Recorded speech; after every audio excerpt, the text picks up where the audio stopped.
Right then, before we get stuck in, do me a favour, smash that like button, subscribe to UK Now, and drop a comment below as we go. Trust me, you're going to have a lot to say about this one, because Westminster after the summer recess, well, it's more like a boxing ring than a parliament chamber. Gloves off, voices raised, and insults flying faster than a seagull after your chips. So here we are. The Shadow Home Secretary is up on his feet, glaring across the benches, and he starts with the sort of line that makes everyone shuffle a little closer to their seats. He thanks the Home Secretary politely, very British of course, but then he twists the knife. The government's been in power for over a year, and not even your closest mates would say it's gone well. Ouch. You could almost hear the collective wince. And he doesn't let go. According to him, the Home Secretary is living in some parallel universe where everything is dandy and all problems belong to someone else. He accuses her of conveniently forgetting one of her old catchphrases. Remember when she promised to smash the gangs? Apparently, smashing's out, silence is in, because she hadn't mentioned it at all.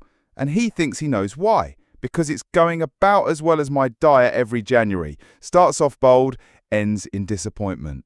Then he starts chucking numbers round like confetti. Arrests for organised immigration crime, down by 16%. Disruptions by the National Crime Agency, 84% are low impact. And wait for it, 29,000 people have crossed the channel this year, alone. The worst numbers in history, up nearly 40% compared to last year. It's practically shouting, this isn't success, it's failure. Now imagine sitting there as the Home Secretary trying to keep a straight face while the entire chamber is roaring.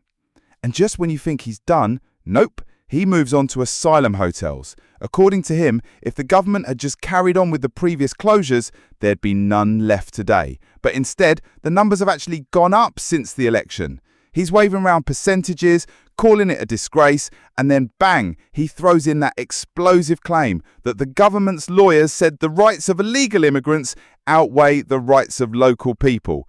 Cue outrage, cue fury, cue shouts of disbelief. He's building momentum like a stand-up comic working a tough crowd. France deal? Worthless, he says. Returning just 50 people a week, barely 6% of arrivals. And to rub salt in the wound, he points out the government promised returns within weeks back in July, and how many have been sent back so far? 0. Yes, 0. He makes the number sound like the biggest word in the English language. At this point, he's on fire. He warns that without proper checks, the UK could be letting in people with criminal records or worse. He doubles down. No illegal entrants should be allowed to bring family here, and everyone crossing should be sent back either home or to somewhere like Rwanda. And yes, he drags out Rwanda again, the plan that got cancelled at the 11th hour. He's not mincing words. He wants the Human Rights Act disapplied completely for immigration cases. That's right, not tinkering, not tweaking, but ripping it out of the equation altogether. Now the house is buzzing, the atmosphere electric, and then it's her turn. The Home Secretary rises, cool as you like, and her opening jab is brutal. She accuses the opposition of amnesia. According to her, when they were in power for 14 years, they did nothing close to the fantasy they're promising now. She paints a picture of chaos under their watch, asylum decisions down by 70%, people being returned nowhere, and a backlog soaring through the roof. And then she throws out her trump card, the Rwanda plan they supposedly ran for 2 years, costing hundreds of millions, but only 4 volunteers ever went. 4. At that price, they may as well have put them on a luxury cruise.